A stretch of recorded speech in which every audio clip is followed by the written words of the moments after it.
اللہ کے رسول صلی اللہ علیہ وسلم کی سب سے بڑی صاحبزادی کا قاتل ہے۔ حضرت زینب رضی اللہ تعالی عنہ آ رہی تھی مکہ سے مدینہ کی طرف، اس نے نیزہ مارا، آپ گر گئی۔ بطن اطہر میں اولاد تھی، بچہ ضائع ہو گیا، شدید بیمار رہنے کے بعد وصال کر گئی۔ فتح مکہ کے بعد حبار بن اسود چہرے پہ نقاب ڈال کے آیا، باپ کلیجے پہ ہاتھ رکھ کے بتائے نا بیٹی پیاری کتنی ہوتی ہے۔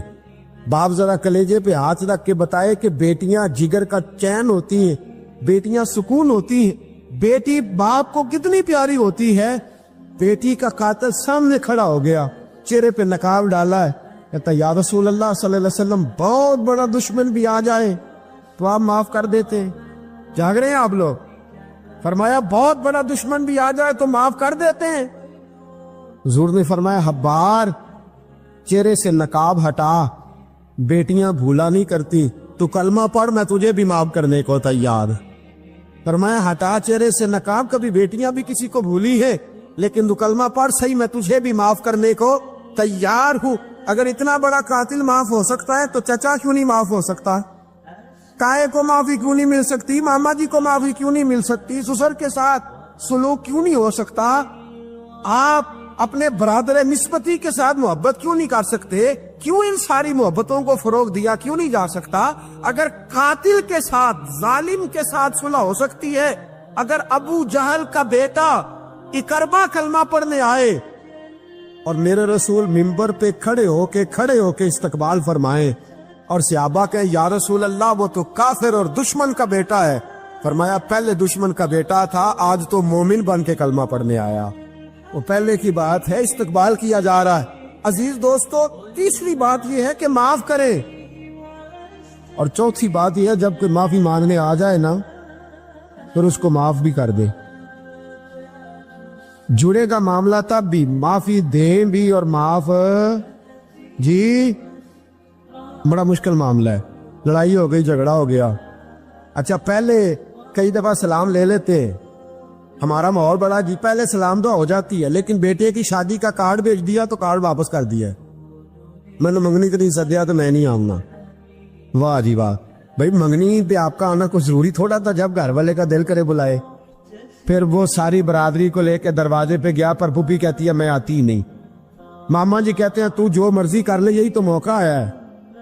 حدیث سناؤں، اتنے سخت لفظ، اتنے سخت، رحمت للعالمین رسول اتنے ناراض نظر آتے ہیں۔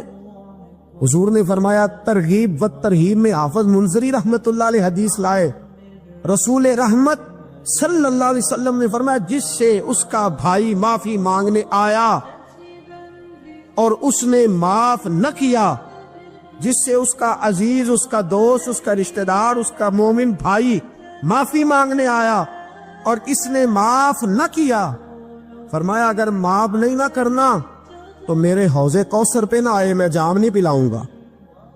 حوض کوثر پہ بالکل نہ آئے، مجھ سے جام کا مطالبہ نہ کرے، سخت گرمی کے ماحول میں میں نہیں جام پلاتا، اگر مجھ سے جام لینا ہے میرے ہاتھوں سے تو جب بھی کوئی معافی مانگنے آئے فوراً معاف کر دیا کرو، جب بھی کوئی۔ اور معافی بندے کے لیے نہیں دینی، اللہ کی رضا کے لیے دے دی۔ بندے میں تو کوتاہیاں موجود رہیں گی، بندے میں تو غلطیاں موجود رہیں گی۔ آج اختلافات ہیں رشتہ داروں میں، اتنے اختلافات کے سال فوتگی ہو گئی، ایک شخص فوت ہو گیا جو کسی کا نانا ہے، کسی کا پوت، کسی کا نانا لگتا ہے، کسی کا دادا لگتا ہے، کسی کا ماما لگتا ہے، کسی کا چچا لگتا ہے، کسی کا پھپھا لگتا ہے، لیکن لڑائیاں ہی بڑی ہیں۔ بیچارہ فوت بھی ہو گیا، انتقال ہی کر گیا، اب بھی جناب آتے ہیں تو سیدھے جنازہ گاہ، اس کے لیے نہیں، لوگوں کو دکھانے کے لیے۔ جنازہ گاہ آئے، جنازہ پڑا اور لوٹ گئے۔ بھئی اتنی نفرت کے مرنے والا ماری گیا ہے اور ہم ابھی تک درگزر کرنے کو تیار نہیں۔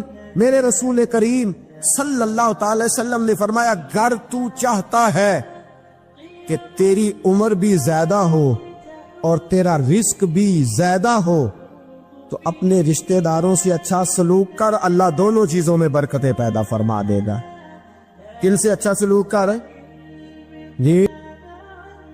یہ نہیں فرمایا وہ بھی جواب میں اچھا ہی کرے تو تب ہے۔ سب سے افضل صدقہ کون سا ہے؟ غریب کو دینا، مسکین کو دینا، یتیم کو دینا، مدرسے کو دینا، مسجد کو دینا، سب سے افضل صدقہ۔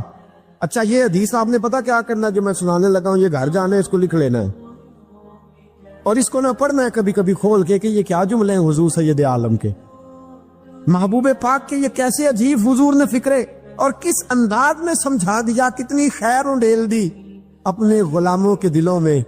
حضور نے فرمایا غلاموں پتہ ہے سب سے افضل صدقہ کون سا ہے؟ ایک صحابی کہنے لگے حضور یتیم کو دینا، فرمایا نہیں۔ سب سے افضل صدقہ کون سا ہے یا رسول اللہ؟ مسکین کو دینا، فرمایا نہیں۔ سب سے افضل صدقہ حضور مسافر کو دینا، فرمایا نہیں۔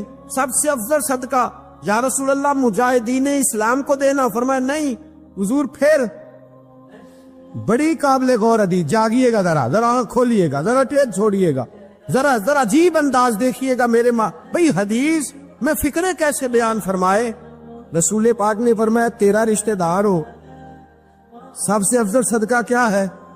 تیرا، بولیے یار، تیرا رشتہ دار ہو اور غریب ہو، حقدار ہو، اور اگلے لفظ بڑے عجیب ہیں، تیرا رشتہ دار ہو، غریب ہو اور تجھ سے ناراض ہو۔ کیسی بات ہے؟ فرمایا تیرا رشتہ دار ہو، غریب ہو اور تجھ سے ناراض ہو، فرمایا کسی بھی طریقے اس کے گھر صدقہ پہنچا دے، سب سے افضل صدقہ کرنے کا ثواب لکھا جائے گا۔ سب سے افضل صدقہ، تیرا رشتہ دار بھی ہو، ضرورت مند بھی ہو اور تجھ سے، سبحان اللہ، ہمارا تو حال یہ ہے کہ اس کو کسی طرف سے آتا بھی ہو تو ہم روک دیتے، کہتے ہیں نہیں ایڈا تگڑا کام کرے تسی یہ نکالی دیندے ہو، یہ چار منڈے نے کما کے کھان ہو، صاحب اس کو کیا بھائی؟ فرمایا تیرا رشتہ دار ہو، حقدار ہو، ضرورت مند ہو، شرط یہ بھی لگا دی کہ ساتھ کچھ سے ناراض بھی رہتا ہو، اس کو تو صدقہ دے گا تو اللہ تجھے سب سے افضل صدقہ کرنے کا ثواب عطا۔ تو توڑنے والوں نہ بنو، جوڑنے والے بنو، جوڑ جاؤ۔ محبوب پاک سید عالم صلی اللہ تعالی علیہ وسلم نے فرمایا لا يدخل الجنت قاطع، فرمایا جو رشتے توڑنے والا ہے جنت میں نہیں جائے گا، جو رشتے توڑنے والا ہے وہ جنت میں نہیں جائے گا۔ الذین ینقضون عہد اللہ من بعد میثاقہ ویقطعون ما امر اللہ بہ ان یوصل ویفسدون فی الارض، فرمایا جو رشتے توڑے گا وہ تو زمین میں فساد برپا کر دے گا، وہ زمین میں اولئک هم الخاسرون، یہ وہ لوگ ہیں دنیا میں بھی نقصان اٹھائیں گے اور آخرت میں بھی نقصان اٹھائیں گے رشتہ داریاں جوڑنے۔ اور یہ نہیں فرمایا کہ وہ تجھ سے اچھا سلوک کرے تب ہی ہے، سامنے والا بھی سیاںا ہی ہو تو تب ہے، تو نے اس کے لیے اس نے سلوک نہیں کرنا، تو نے تو اپنے اللہ رسول کو راضی کرنے کے لیے اس نے سلوک کرنا ہے، اس کے لیے تھوڑی کرنا۔ سل من قطع کا لفظ کیا ہے؟ اور میں آپ کو ذاتی بات بتاتا ہوں، ایک آدھ دفعہ یہ تجربہ کر کے دیکھا، اس میں خیر ہی بڑی ہے۔ فرمایا سل من قطع کا، حضور نے فرمایا اس کے ساتھ جوڑ جو تیرے ساتھ توڑتا ہے، اس کے ساتھ جوڑ جو تیرے ساتھ توڑتا ہے نا، نفرت کرتا اس سے پیار کر، اور جو تجھے اذیت دیتا اس کی خدمت کر، اور جو تیرے ساتھ زیادتی کرتا ہے تو اس سے محبت کر۔ اصل پیار تو یہ ہے، جوڑنے والے سے تو سارے جوڑ لیتے ہیں، محبت کرنے والے سے تو سارے محبت کر لیتے ہیں۔ فرمایا سل من قطع کا، اس کے ساتھ جوڑ جو تیرے ساتھ توڑے، جو نفرت کرے اس سے پیار کر، پھر تیرے ضعف کا پتہ چلے گا، پھر تیرے حوصلے کا پتہ چلے گا، پھر تیری دلیری سمجھ میں آئے گی۔ تو دوستو جوڑنے والے بن جائیں، پیار کرنے والے بن جائیں، نفرتیں نہیں محبتوں کو فروغ دیں۔ اگر یہی کام ہوتا، میں کہا کرتا ہوں اگر دولت بڑی پیاری ہوتی نا تو سب سے زیادہ سیدہ فاطمہ کے گھر رہتی، اگر یہ بہت اعلیٰ چیز ہوتی تو یہ تو وہ والا گھرانہ ہے کہ 3 دن چولہا نہیں جلا، اور کنز المال میں وہ لفظ موجود ہے کہ حضرت ابو ہریرہ فرماتے ہیں کہ اونٹ کے بالوں کی بنی ہوئی چادر سیدہ فاطمہ نے اوڑھی ہوئی تھی، اونٹ کے بالوں کی بنی ہوئی چادر، اور وہ چکی پیس رہی تھی، چکی چلا رہی۔ کہتے حضور نے دیکھا تو نبی پاک کی آنکھوں میں آنسو ضرور آئے، اور پتہ محبوب نے کیا فرمایا؟ یہ کنز المال میں موجود ہے۔ محبوب فرمانے لگے شہزادی دنیا میں تھوڑی سی تکلیف برداشت کرو، آخرت کی ساری عزت اللہ تمہیں ہی عطا فرما۔ سبحان اللہ۔ یہ تھوڑی دشواری ہے، یہاں ہر بندے کی بیٹی دکھی نہیں، جس کو بھی پوچھ لے دکھی ہے، جس سے بھی پوچھ لے حضرت جی دعا کرنا، پیر صاحب دعا کرنا، مفتی صاحب دعا کرنا، بزرگ کو دعا کرنا، کیوں جی بیٹی بڑی تکلیف میں، کیوں جی کہتے سسرال والے کام بڑا کراتے ہیں، چکی پیستی ہے، لیپا پوتی کرتی ہے، اس کے ہاتھوں میں چھالے پڑ جاتے ہیں۔ ایسا ہوتا ہے کہ ستو کبھی آ جائے تو پھر سارا دن ان ستوؤں پہ ہی گزر جائے، کبھی ایسا ہوتا ہے کہ 3 دن روزے رکھے جائیں اور ایک کھجور اور ایک پانی ملے افطار سحر کے وقت، یوں بھی کبھی وقت گزارا ہے۔ اور میرے عزیزوں یاد رکھنا، ہم نے جو مزاج اختیار کر لیا ہے نا اس وقت، یہ جو پوری دنیا میں گاڑیاں بھاگ رہی ہیں، ملک سے باہر لوگ جا رہے ہیں، دولتیں جمع ہو رہی ہیں، یہ ضروریات کا رٹا نہیں، یہ ضروریات نہیں، یہ خواہشات ہے۔ ضروریات تو پوری ہو رہی تھی، لیکن وہ جو خواہشات کی تکمیل تھی، وہ جو پڑوسیوں کی بڑی کار ہمیں پریشان کر رہی تھی، وہ جو گھر کے سامنے ایک پلاٹ تھا اور دل کر رہا تھا حویلی نہ بنا لوں، وہ جو ٹینشنیں تھی، انہوں نے بہت بھگایا، لوگوں تھکا دیا۔ نظریاتی زندگی، اور نظریاتی زندگی میں کچھ کرنے کا عہد، کچھ ارادہ کیا جائے کچھ کام کرنے کا۔ دیکھو سارے لوگ ساری ڈیوٹیاں تو نہیں کر سکتے، میں یہ مائک اپریٹ نہیں کر سکتا، تو پھر میرا خیال ہے مجھے اس بندے کی بھی قدر کرنی چاہیے جو اسے چلا سکتا ہے۔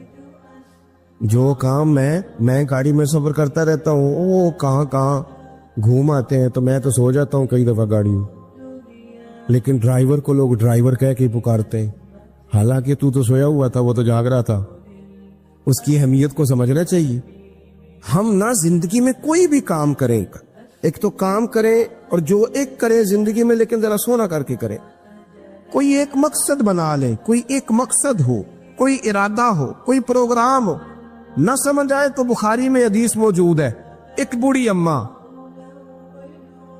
حضور کی مسجد میں جھاڑو دیتی تھی، اور چلو کچھ کرتی تو تھی نا یار، اور دیکھو سعادت جھاڑو وہاں دیتی ہے جہاں 70,000 فرشتے سویرے آتے ہیں، 70 شام آتے ہیں۔ سبحان اللہ، سبحان حضور کی مسجد شریف میں جھاڑو دیتی ہے خاتون۔ ہمارے ہاں تو خیر امام خطیب کی بھی کوئی قدر نہیں ہوتی، کوئی نہیں ہوتی۔ امام کبھی کو مشورہ دے لے تو کہتے ہیں اسلام زیادہ دیندہ ہے، مولوی نواں لے آؤ، یہ مشورے زیادہ دیتا ہے، اس کو چینج کرو۔ اور مسجد کے خادم کی کوئی حیثیت، لیکن جو مسجد میں جھاڑو دینے کی فضیلت ہے نا، حضرت بابا فرید صاحب سے جب کو بندہ کہتا تھا نا دل بڑا پریشان ہے، تو بابا صاحب کہتے تھے مسجد میں جھاڑو دیا کر، اللہ سکون عطا کرے گا۔ مسجد میں جھاڑو دیا کر، اٹھ نہ فریدا ستیا تے خلقت وے کھنجا، تے متے کوئی مل جائی بخشیا تے چل تم ہی بخشیا جا۔ اٹھ نہ فریدا ستیا تے جھاڑو دے مسیت، اوے تو ستا ہے تے رب تے جاگدا ہے، تیری ڈاڈے نال پریت۔ اٹھ نہ کچھ کر۔ وہ خاتون چلو کوئی کام تو کرتی تھی نا، دیکھو نا گلی سے گزرتے ہیں لوگ، ہوا کھڈا ہے، سب کا موٹر سائیکل گاڑی سب تنگ ہوتے، جو بندہ بھی گزر رہا ہے نا روڈ پہ وہ تبصرہ کر رہا ہے کہ دیکھو بلدیہ والے صحیح نہیں کرا۔ تبصرہ جو سارے کرتے ہیں، ایک کئی تے ایک دابڑا، 2 بندے درکار ہیں، راستہ ٹھیک ہو جاتا ہے، پر اتنی محنت کرنے کو کوئی تیار ہے، کیونکہ ہمارے ملک میں جو شے سب سے عام ہے وہ تبصرہ ہے۔ تبصرہ کرو صبح شام جتنا ممکن ہے، تبصرے کرو، ڈیوٹی یہی ہے ہماری۔ وہ خاتون مسجد شریف میں جھاڑو دیتی تھی، کوئی زندگی کا مقصد تو بنایا، کوئی نظریہ تو ہے۔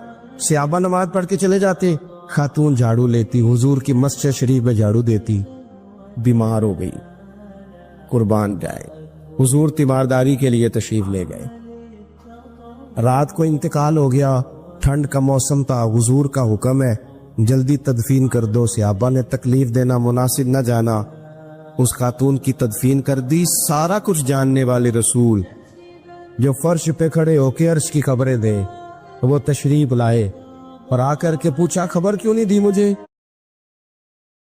رو گئی، قربان جائے، حضور تیمارداری کے لیے تشریف لے گئے، رات کو انتقال ہو گیا، ٹھنڈ کا موسم تھا، حضور کا حکم ہے جلدی تدفین کر دو، صحابہ نے تکلیف دینا مناسب نہ جانا، اس خاتون کی تدفین کر دی۔ سارا کچھ جاننے والے رسول جو فرش پہ کھڑے ہو کے عرش کی خبریں دے، وہ تشریف لائے اور آ کر کے پوچھا خبر کیوں نہیں دی مجھے؟ اس بوڑھی کے جنازے کی کوئی کام تو کرتی تھی نا, کوئی ڈیوٹی تو کی نا, خبر کیوں نہیں دی؟ ویسے تو وارث جنازہ پڑھ دے تو دوسرا جنازہ جائز نہیں ہو, وارثوں نے نہ پڑھا ہو تو دوسرا جنازہ پڑھا جا سکتا ہے. حضور تو خود وارث ہے نا ساری امت کے. ہائے ہائے بے شک. تو رسول کریم قبر پہ کھڑے ہو کے فرمانے لگے صفے بناؤ, میں دوبارہ جنازہ پڑھاؤں گا. سبحان اللہ. میں دوبارہ جنازہ پڑھاؤں گا. کیوں؟ زندگی میں کوئی خدمات تو ہے نا, کوئی ڈیوٹی تو ہے نا. پہلے تو ہم کچھ کرتے نہیں, اور اگر کرتے بھی ہیں تو صرف دوسروں کا دھیان ہی رکھتے ہیں. دوسروں پر توجہ ہوتی ہے کہ فلانا فلانا. بھئی آپ اپنا کام کریں, کچھ زندگی میں کر گزرے, کوئی ڈیوٹی کرے. اگر زندگی نظریاتی ہوگی, دیکھو ڈھیر سارے لوگ ہوتے ہیں, نام میرا شاید آئے گا کہ مدرسہ انہوں نے بنایا ہے, مسجد انہوں نے بنائی, میرا ہی نام آئے گا اگر کہیں میں بناؤں گا. لیکن زمین دینے والے کا بھی ایک کردار ہوتا ہے, اس میں نقشہ نویس کا بھی ایک کردار ہوتا ہے, اس میں ایک اینٹ خرچ کرنے والے کا بھی کردار ہوتا ہے. پھر وہ کام ختم نہیں ہوتا. سریا, وہ لینٹر ڈالنے والے جو ہوتے ہیں ان میں جو سریا باندھنے والا ہے وہ بھی ایک قیمتی کردار رکھتا ہے. پھر کہتے ہیں الیکٹریشین کو بھی بلاؤ. پھر یہاں بھی کام ختم نہیں ہوتا. پھر اور اس کے گرد ڈھیر سارے لوازمات ہیں. جو بندہ جو کردار ادا کر, عالم اگر کتاب لکھ بھی دے تو ہو سکتا ہے کتابت نہ کر سکے, اور اگر کاتب بھی ہو تو ہو سکتا ہے اسے پبلش نہ کر سکے.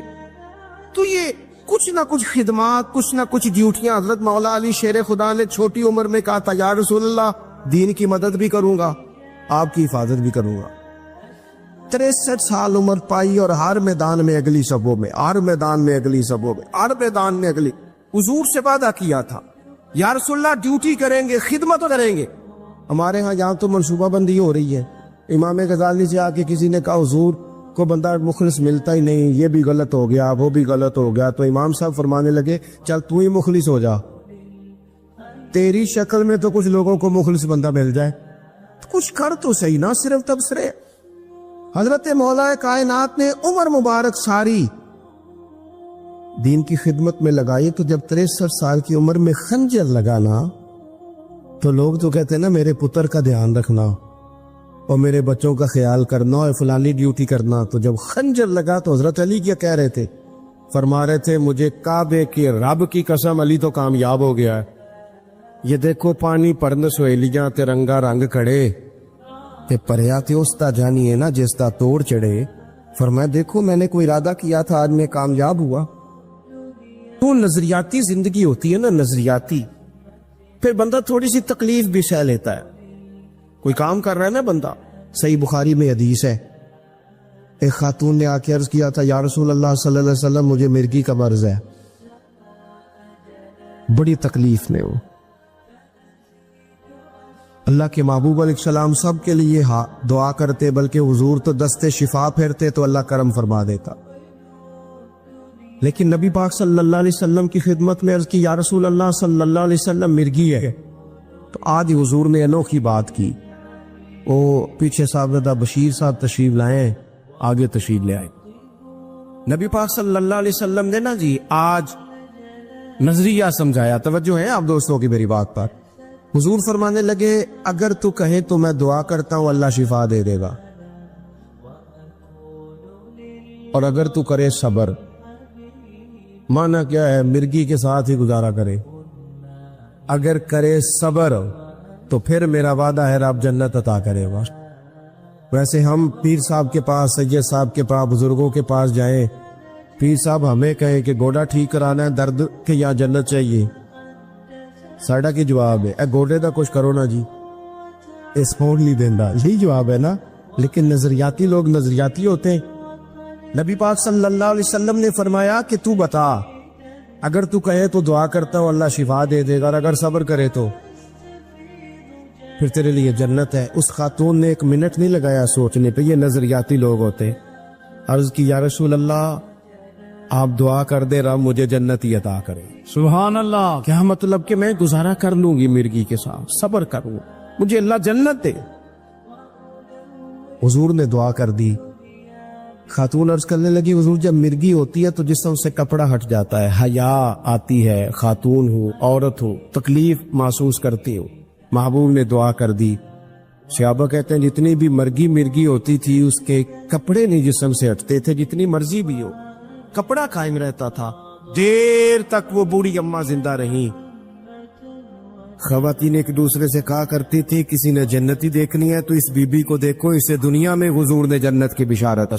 نظریہ ہوتا ہے، نظریہ۔ ویسے آنا جانا، تصویریں بنانا، گھومنا پھرنا، پلاننگ کرنا چلتا رہتا ہے، لیکن جو نظریاتی لوگ ہوتے ہیں نا انہیں ذرا تھکاوٹ بھی تھوڑی ہوتی ہے۔ نظریے کے لیے کام کر رہے ہیں نا، وہ بھاگتے ہیں، ان کا بھاگنا انہیں تھکاتا نہیں۔ جب آپ نظریاتی ہیں تو صبح قیامت پہ نظریاتی اور غیر نظریاتی لوگوں کا نتیجہ کیا ہے؟ یوم نحشر المتقین الی الرحمن وفدا۔ اللہ فرماتے ہیں یہ جو متقی ہوں گے نا انہیں رب کی بارگاہ میں پیش کیا جائے گا قیامت میں، پر مہمان بنا کے پیش کیا جائے، ان کا میزبان رب ہوگا، چونکہ انہوں نے زندگی تقوی میں گزاری، محتاط وقت گزارا۔ وَنُسُوقُ الْمُجْرِمِينَ إِلَىٰ جَهَنَّمَ وِرْدًا، اور یہ جو مجرم ہیں جنہوں نے جرم کیے، من پسند زندگی گزاری، فرمایا انہیں پیاس سے ہانک کے دوزخ میں پھینک دیا جائے، پیاس سے ہانکے جائیں گے جہنم کی طرف۔ اپنی زندگی میں کچھ ارادہ کریں، دیکھیں دھوپ چھاؤں آئے گی۔ وہ ہمارے یہاں کچھ لوگ کہتے ہیں دکھی بڑے ہیں جی، ہنسے کیسے؟ تو میں کہا کرتا ہوں کہ اتنی تکلیفیں کسی کو نہیں آئیں جتنی حضور کو آئی ہیں۔ پر آپ فرمان پڑھیں، حضرت حارث بن عبداللہ کہتے ہیں میں نے تو مدینے والے محبوب کو جب بھی دیکھا ہے مسکراتے دیکھا ہے۔ سارے کام 7 سال چلتے ہیں لیکن اپنی زندگی میں کوئی مقصد ہونا۔ یہ جن بزرگوں کے ہم آراس میں آتے ہیں نا، انہوں نے کوئی مقصد حیات بنایا۔ یہ مت سمجھنا کہ ساری زندگی پھولوں پہ گزری، یہ اس وغیرہ یہ سارے کام بعد میں ہوتے ہیں، ورنہ ڈھیر سارے صوفیہ ایسے ہیں جنہوں نے روڑے کھا کے وقت گزارا، بڑے ٹھیک ٹھاک روڑے کھائے، بڑی تکلیفیں برداشت کی، اور ان کی اگر آپ تاریخ پڑھیں گے تو بڑا کچھ ان کے ساتھ کیا گیا، بڑے معاملات ہوئے۔ ایسا نہیں یہ شہادت گاہ الفت میں قدم رکھنا لوگ آسان سمجھتے ہیں مسلمان ہونا، یہ بڑا مشکل کام ہے، اس سے ہو کے گزرنا پڑتا ہے۔ لیکن ڈیوٹی کریں، کوئی کام کریں، کچھ اپنے ذمے لے۔ یہ جو ہم وقت گزار رہے ہیں نا جی، آپ یہاں کو بیٹھے کہتے ٹائم پاس کر رہا ہوں، تو میں کہتا ہوں اتنا ٹائم کہاں سے آیا جو آپ کو پاس کرنا پڑا؟ بہت سارے لوگ کہتے ہیں جی میں بور ہو رہا ہوں، تو میں کہتا ہوں یار بور ہونے کا ٹائم بھی تو ہونا چاہیے نا بندے کے پاس۔ آپ کے پاس ٹائم زیادہ ہے اس لیے بور ہو رہے ہیں، ہمیں تو ٹائم ہی نہیں ملتا بور ہونے کا۔ تو جب کوئی کام کرنا ہے آپ نے، جب آگے بڑھنا ہے، کچھ مقاصد حسنہ حاصل کرنے، کچھ امور خیر سر انجام دینے، پھر زندگی میں ان کو طے کریں اور ان پر کام شروع کر دیں۔ رکھا حضرت فاطمہ کی بھی 6 اولادیں با اختلاف روایات بیان کی گئی ہیں، 3 بیٹے تھے اور 3 بیٹیاں تھیں۔ 3 بیٹے تھے، امام حسن، امام حسین اور امام محسن۔ امام محسن کا جلدی انتقال ہو گیا چھوٹی عمر میں، اس لیے زیادہ تذکرہ نہیں۔ باقی 2 شہزادیاں بھی ذرا جلدی رخصت ہو گئی، جناب زینب موجود رہیں، کربلا تک گئی، اس لیے ان کا تذکرہ زیادہ کتابوں میں ملتا ہے۔ حضرت فاطمہ سب سے چھوٹی تھی، نبی پاک کے ساتھ وقت گزارا، قرآن مجید نے اس گھر کی محبت ہم پر فرض قرار دے دی۔ لا اسألکم علیہ اجرا الا المودۃ فی القربى، فرمایا محبوب ان سے کہہ دو کہ میں تبلیغ پر تم سے کوئی اجر نہیں مانگتا، ہاں میرے اہل بیت سے پیار کرتے رہنا، میرے گھر والوں سے پیار کرتے رہنا۔ اور حضور نے فرمایا الفاطمہ تو بدعۃ منی، فرمایا فاطمہ میرے جگر کا ٹکڑا ہے، جس نے میری بیٹی فاطمہ سے پیار کیا اس نے مجھ سے پیار کیا۔ اور یہ بخاری مسلم ہے، مشکات ہے، فرمایا جس نے میری بیٹی سے بغض رکھا اس نے مجھ سے بغض رکھا۔ کل نمازیں پڑھے نا، بالغ ہونے سے لے کر کل نمازیں، بالغ ہونے سے لے کر کل نمازیں پڑھے۔ لو بڑی بات کرنے لگا، اور بالغ ہونے سے لے کر کوئی نماز قضا نہ کرے، اور جب ہر سال بالغ ہونے کے بعد حج آئے تو حج بھی کرے، ہر سال رمضان آئے تو روزے بھی رکھے، ہر سال زکوٰۃ بھی دے، غریبوں کی مدد بھی کرے، میٹھا بھی بولے، خلوص بھی رکھے، رویے بھی ٹھیک رکھے، پر نبی پاک کے اہل بیت سے پیار نہ کرے تو ان ساری نیکیوں کے باوجود جب مرے گا تو بے ایمان مرے گا، بے ایمان مرے گا، بے ایمان۔ اور اگر اہل بیت نبوت کے ایمان پر مرے گا تو من مات علی حب آل محمدن مات شہیدا۔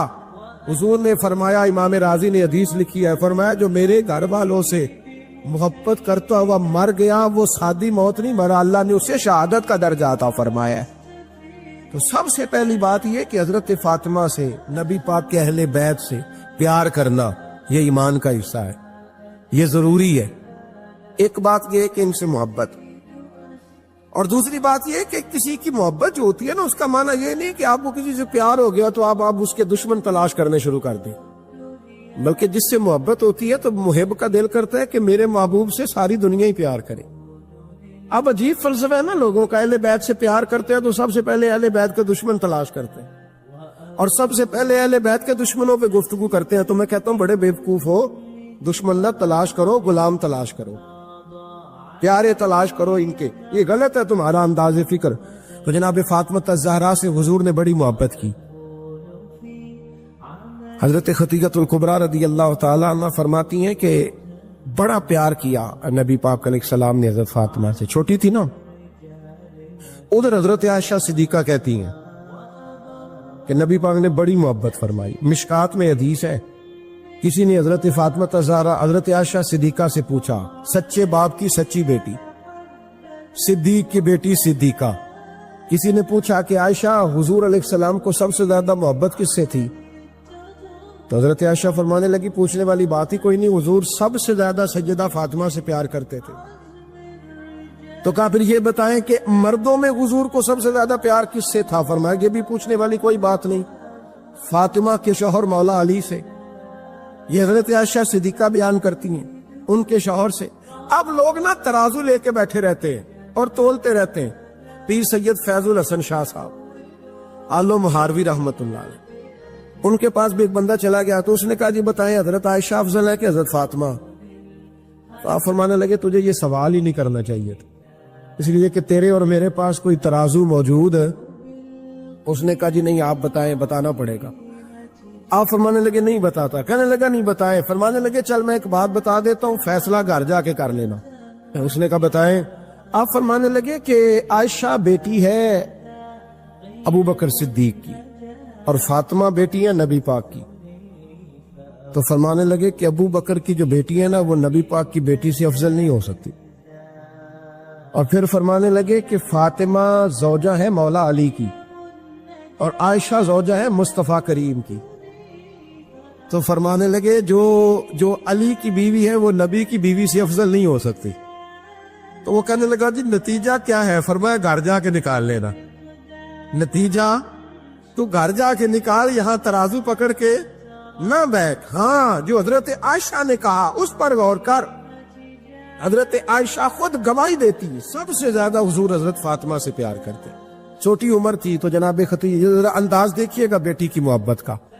حضرت خدیجہ فرماتی ہیں حضور جب گھر آتے نا تو دروازے پہ کھڑے ہو کے اونچی آواز میں فرماتے السلام علیکم۔ کہتے حضور نہ سلام لیتے، میں جواب دیتی اپنے گھر حضور آئے ہیں، پر نبی پاک دروازے پہ ہی کھڑے ہیں۔ فرماتی ہے کھڑے رہتے حضور، میں پھر تھوڑا ہنستی اور پھر میں کہتی فاطمہ سنتی ہو؟ اماں جی سنتی ہوں۔ فرمایا تمہارے ابا آ گئے ہیں دروازے پہ۔ تو فرماتی ہیں جناب فاطمہ وہاں سے دوڑ کے آتی اور رسول کریم کا دروازہ کھولتی، پھر نبی پاک کو انگلی سے پکڑ کے اندر لاتی۔ فرماتی جب تک وہ جاتی نہیں اللہ کے رسول دروازے پہ کھڑے رہتے، وہ انگلی پکڑ کے لاتی، پھر رسول کریم انہیں گود میں بٹھا لیتے۔ فرماتے وہ چھوٹی چھوٹی باتیں پوچھتی اور حضور ان کے بڑے بڑے جواب دیتے۔ وہ چھوٹی چھوٹی باتیں، بچپن کی ایک بات لکھی ہے ہمارے محدثین نے، ایک دن چھوٹی عمر میں، بالکل چھوٹی عمر میں حضرت فاطمہ نے پوچھا یا رسول اللہ میں اپنے رب کو کب دیکھوں گی؟ اللہ اکبر، عمر چھوٹی اور بات بڑی کر دی، میں کب دیکھوں گی؟ تو حضور نے فرمایا فاطمہ بڑی جلدی، رب کریم تمہیں جنت میں لے جائے گا اور ساری جنتی عورتوں کی سردار بنائے گا اور پھر میرا رب تجھے اپنا دیدار بھی کرائے گا۔ جناب فاطمہ تو زہرا رضی اللہ تعالیٰ عنہا چھوٹی چھوٹی باتیں کرتی۔ حضرت خدیجہ کہتی ہیں جب چلے جاتے نا حضور تو میں پھر بلاتی، میں کہتی ادھر آنا فاطمہ، کیا باتیں کر رہی تھی اپنے ابا سے؟ تو کہتی پھر وہ مجھے بتاتی بھی اور راضی بھی ہوتی۔ یہ سلسلہ آخر تک چلا، یہ حضرت فاطمہ سے راز کی باتیں کرنا حضور کا آخر تک چلا۔ بخاری مسلم میں حدیث، وہاں راوی حضرت خدیجہ ہے، یہاں راوی حضرت عائشہ صدیقہ ہے۔ جناب عائشہ صدیقہ کہتی ہیں حضور کے وصال ظاہری سے کچھ دن پہلے خود نبی کریم علیہ السلام نے حضرت فاطمہ الزہرا کو بلایا، اور جب وہ آئیں تو کہتی ہیں ان کو میں نے آتے دیکھا تو میں نے پھر حضور کو ان کے استقبال کے لیے کھڑے ہوتے بھی دیکھا، پھر حضور نے ان کا ماتھا چوما، جہاں بیٹھے تھے وہاں بٹھایا، پہلو میں بیٹھ گئے، اور فرماتے ہیں پھر باپ بیٹی باتیں کرنے لگے۔ میں کوئی چیز بنا رہی تھی تو جناب عائشہ کہتی ہے میں نے دیکھا کہ حضور نے ان کے کان میں کوئی بات کہی تو جناب فاطمہ رونے لگ گئی، پھر حضور نے کان میں کچھ کہا تو وہ مسکرانے لگی، کہتی ہے حضور وہ بات کر کے تشریف لے گئے، فاطمہ ابھی بیٹھی تھی، میں آئی، میں نے آ کے کہا کہ فاطمہ بتاؤ نبی کریم علیہ السلام نے آپ سے کیا کہا، کبھی ہنستی تھی کبھی روتی تھی، تو فرمایا حضور نے منع کیا ہے، یہ میرا اور میرے نبی کا راز ہے، میں حضور کی حیات ظاہرہ میں یہ بات کسی کو بتا نہیں سکتی۔ فرماتی ہے کہ فاطمہ سے تو میں نے پوچھ لیا پر حضور سے پوچھنے کی تو ضرورت ہی نہیں دی نا، لیکن وہ راز کی بات تھی۔ کچھ دن گزرے تو حضور بیمار ہو گئے، پھر کچھ دن گزرے تو حضور کا وصال ہو گیا۔ فرماتے کچھ عرصے کے بعد میں سیدہ فاطمہ الزہرا سے ملی تو میں نے کہا فاطمہ وہ بید کھول تو دے، آج تو کھول دے وہ راز کیا تھا۔ آپ کو بلایا گیا، پھر آپ آئیں، پھر حضور نے بات کی، پھر نبی کریم علیہ السلام کے بات کرنے پر کبھی آپ روئی کبھی آپ ہنسی، تو یہ کیا تھا؟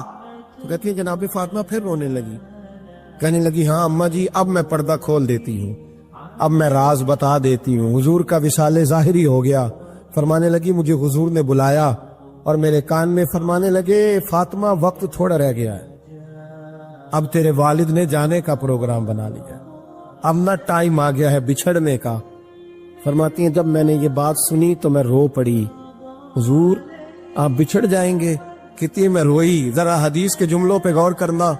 ماتی تھوڑی دیر گزری تو حضور نے میرے کان میں کہا فاطمہ پتر رو نہ، بیٹے رو نہ، میرے جانے کے بعد جو سب سے پہلے میرے پیچھے آ کے مجھے ملے گی نا بیٹی وہ تو ہی ہوگی۔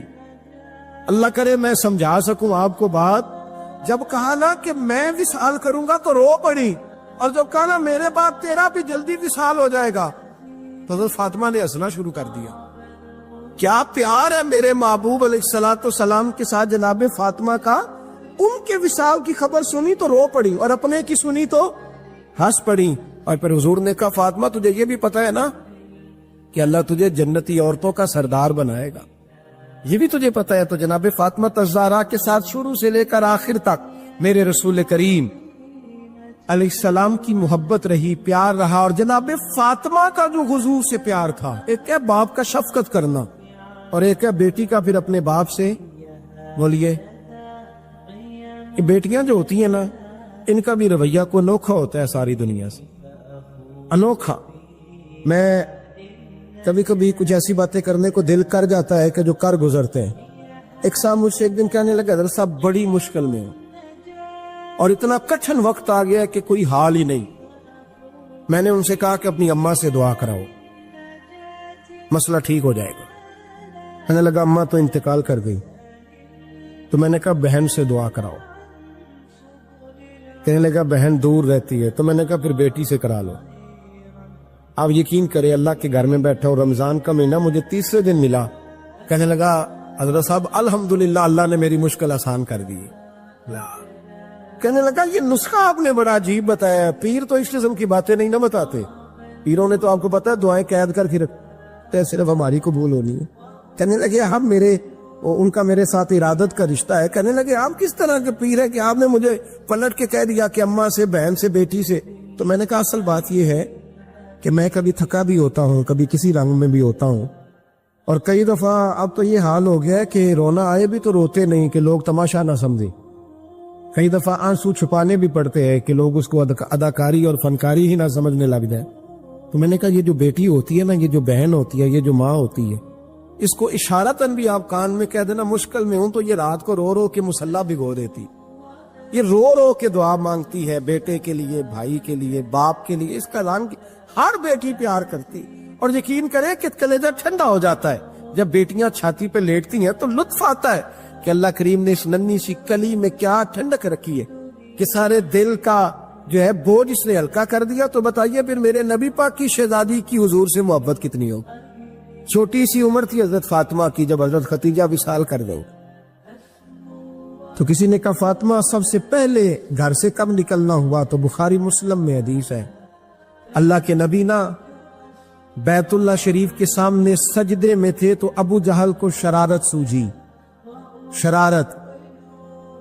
اس نے کچھ لوگوں سے کہا، عقبہ بن نبی معیط تھا، کچھ اور لوگ تھے، کہنے لگا میں ابھی رستے سے گزرا ہوں تو وہاں کسی نے اونٹ ذبح کیا ہے، تو اونٹ کی اوجڑی، آپ نے اوجڑی دیکھی ہے نا، جانور کی اوجڑی بڑی وزنی ہوتی ہے، اس میں گندگی ہوتی، اونٹ کی اوجڑی بڑی وزنی ہوتی تھی، کہنے لگا وہاں اونٹ کی اوجڑی پڑی ہے، وہ دیکھو نبی پاک معاذ اللہ سجدے میں ہے، تو معاذ اللہ ثم معاذ اللہ وہ اونٹ کی اوجڑی اٹھاؤ حضور کی گردن پہ رکھ دو۔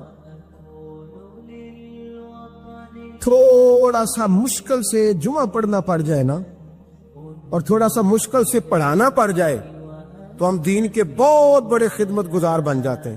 یہ دیکھو سجدے کتنی مشکل سے ہو رہے ہیں، یہ دیکھو سجدے کتنی مشکل سے ہو رہے ہیں، کتنی مشکل سے حضور کے سر انور پر اوجڑی رکھ دی۔ یہ وہ وقت ہے کہ نہ تو چچا ابو طالب ہیں جو پہنچ جاتے، نہ جناب ختیجہ ہے جو بندوبست کرتی، تو کسی نے نہ جناب ختیجہ کے دروازے کے سامنے منہ کر کے کہا کہ محبوب کے گھر والوں حضور کے سر اقدس پر اوجڑی رکھ دی ہے کسی نے، اور حضور سر اقدس اٹھاتے ہیں تو تکلیف محسوس کرتے ہیں۔ جناب فاطمہ کہتی ہیں پہلا دیہڑا تھا جب میں چہرے پہ کپڑا ڈال کے نہ تو اپنے بابا کے لیے نکلی، فرماتی پہلا دن تھا، میں حرم کعبہ میں پہنچی، حضور کو سجدے میں دیکھا تو چھوٹے چھوٹے ہاتھوں سے میں نے اوجڑی نیچے گرائی، حضور کچھ نہیں، نہ میں نے کوئی بات کی، میں نے حضور کی انگلی کو تھاما اور میں کنویں پہ لے آئی، حضور بھی نہیں بولے، جناب سیدہ فرماتی میں میری بولی، حضور بیٹھ گئے اور میں کنویں سے پانی نکالنے لگی، میں حضور کی زلفیں دھوتی جاتی اور حضور روتے جاتے، زلفیں دھوتی جاتی اور حضور روتے جاتے۔ پھر حضرت فاطمہ نے جب حضور کی زلفیں دھو لی تو ہاتھ اٹھائے، کہا اے اللہ یہ جنہوں نے میرے بابا کو تکلیف دی ہے نا ان کو برباد کر دے۔ میں رات روایت پڑھ رہا تھا مشکات سے تو میں حیران ہو رہا تھا کہ یہ عجیب منظر ہے، یہ عجیب منظر ہے کہ جب طائف والے پتھر مارے اور نبی کریم علیہ السلام سے حضرت زید بن حارثہ کہ حضور دعا کریں یہ تباہ ہو جائے، تو نبی پاک کہ نہیں زید میں نے نہیں ان کے لیے تباہی کی دعا کرنی، یہ نہیں ٹھیک ہوتے تو ہو سکتا ہے ان کی نسلیں ٹھیک ہو جائیں۔ اور جب احد میں وہ لوگ پتھر مار کے دانت شہید کر دیں، حضرت ابوبکر صدیق جیسی ٹھنڈی طبیعت کا آدمی عرض کرے حضور دعا کریں یہ تباہ ہو جائے، تو حضور نے فرمایا اللہم اہد قومی فإنہم لا یعلمون، یا اللہ میری قوم کو ہدایت دے، یہ جانتے نہیں یہ کیا کر رہے ہیں۔ حضور نے کبھی بھی کسی کے لیے دعائے ضرر نہ فرمائی، لیکن آج یہ عجیب منظر ہے، شاید یہ واحد وہ وقت ہے کہ جناب فاطمہ الزہرا نے جب کہا نا کہ اے اللہ انہیں برباد کر دے، انہوں نے آج میرے والد کو تکلیف دی ہے، حضرت فاطمہ کی دعا سن کے تو حضور نے بھی ہاتھ اٹھائے، کہا اے اللہ جیسے میری بیٹی کہتی ہے نا ویسے ہی کر دے، اللہ کر دے انہیں برباد، فاطمہ جیسے کہتی ہے ویسے، اللہ کرے آپ کو سمجھ آئے میری بات کی کہ وہاں جہاں شدید تکلیف دی گئی وہاں حضور نے کسی کے لیے ایسی دعا، اور یہاں فرمایا اللہ جیسے فاطمہ کہتی ہے ویسے۔ اللہ اکبر۔ حضرت عبداللہ ابن مسعود کہتے ہیں کہ وہ دعا بھی میں نے سنی، اور پھر میں نے ان سب لوگوں کو جن کے لیے جناب سیدہ نے دعا کی تھی، ان سب کو پھر میں نے بدر میں کٹتے ہوئے بھی دیکھا، میں نے ان کی لاشوں پر گھوڑے چلتے ہوئے بھی دیکھے، پھر میں نے دیکھا کہ صحابہ انہیں گھسیٹ کر کنووں میں ڈال رہے تھے، میں غور سے دیکھ رہا تھا اور ان کے چہرے پہچان رہا تھا، تو مجھ سے کسی نے کہا عبداللہ تم کیا غور کر رہے ہو؟ تو میں نے کہا میں غور کر رہا ہوں یہ وہی ہیں سارے جن کے لیے سیدہ فاطمہ نے دعا کی تھی کہ یہ برباد ہو جائے، یہ وہی ہے میرے رسول کریم علیہ السلام کی ہر تکلیف کو جناب فاطمہ نے اپنی تکلیف سمجھا، ہر تکلیف کو۔ جب انسان کے دائیں بائیں کچھ لوگ ہوتے ہیں نا اس کے دکھ بھی سمجھنے والے، سکھ سمجھنے والے لوگوں کی تعداد لمبی چوڑی ہوتی ہے۔ ہمارے زمانے میں ہمارے ہر آدمی کے ساتھ ذاتی مطالبات ہیں، ذاتی، تو جب تک وہ میرا مطالبہ پورا کرتا رہتا ہے میرا اس سے پیار رہتا ہے، اور جب وہ میری خواہشات پوری کرنی چھوڑ دیتا ہے پھر میرا اس سے کوئی رشتہ نہیں رہتا۔ میرے عزیز حضرت فاطمہ الزہرا کا کمال یہ ہے کہ انہوں نے میرے محبوب کا دکھوں میں ساتھ دیا، حضور کی تکلیف پر وہ تکلیف میں آتی، پریشان ہوتی۔ یہاں سے بات چلی 4-5 سال عمر مبارک تھی، حضرت فاطمہ کی کل عمر 29 سال ہوئی ہے، 15 سال یا کچھ زیادہ آپ کی عمر تھی جب حضور نے بیاہ کر دیا تھا. ہم لوگ سمجھتے ہیں کہ شاید اب آپ 30 سال کے بچے کو کھڑا کر کے کہیں کہ دین کی کوئی بات کر, کوئی تکلیف برداشت کر, تو کہتے ہوں میں تو ابھی بچہ ہوں. یعنی 29 سال کی عمر ہوئی ان کی. چلیں جس نے زیادہ لکھی ہے اس نے 32-33 لکھ دی ہوگی, 40 تک کوئی بندہ نہیں گیا. لیکن میں جس روایت پر زیادہ اعتماد کرتا ہوں ان راویوں نے 29 سال عمر حضرت فاطمہ کی, اور ڈھیر سارے محدثین نے لکھی. یارو حیرانگی کی بات ہے نا, اس 29 سال کی عمر میں انہوں نے حضور کا بھی کھول کے ساتھ دیا, مولا علی کا گھر بھی پورا آباد کیا, اپنے شہزادوں کی تربیت کر کے میدان کربلا بھی سارا سجا دیا, دنیا کا انقلاب برپا کر دیا 29 سال کی عمر میں. کام کرنا ہو تو سال تھوڑے بھی بڑے ہوتے, اور نہ کرنا ہو تو پھر تو 80 سال کے بچے بھی میں نے دیکھے ہیں. بزرگ مجھ سے ناراض نہ ہو جائے, اللہ مجھے بے ادبی سے بچائے, میں صحیح کہہ رہا ہوں. میں نے 80 سال کے بچے بھی, آپ نے بڑے تب ہونا ہے جب آپ نے نفسیاتی طور پہ بڑے ہونا ہے.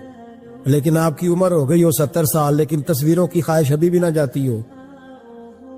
ابھی بھی پروگرام بنتا ہو کہ کوئی بندہ مل جائے تو بریانی کھانے جائے لاہور, ابھی بھی آپ اس سے نکلے نہ ہو اس کیفیت سے. ذوق شوق ابھی وہی ہو.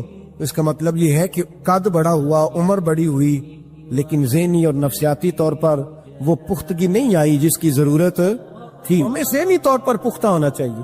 میری بات پر توجہ کریں گے آپ حضرات اور غور کریں گے.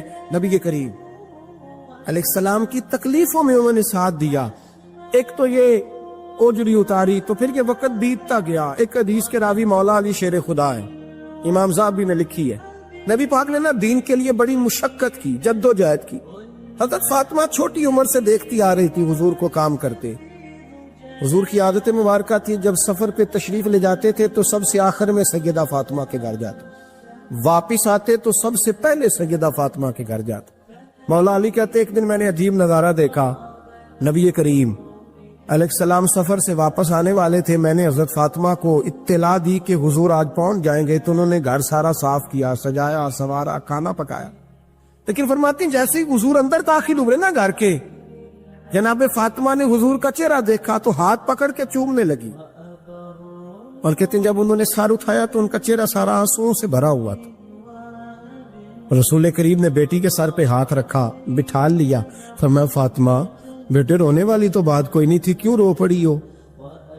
تو عرض کرنے لگی محبوبہ میں بچپن سے دیکھ رہی ہوں, محنت کرتے, جد و جہد کرتے, مشقت کرتے. یا رسول اللہ آج آپ آئے ہیں تو آپ کے چہرے پر تھکاوٹ کے آثار ہیں, حضور وجود تھکا ہوا ہے.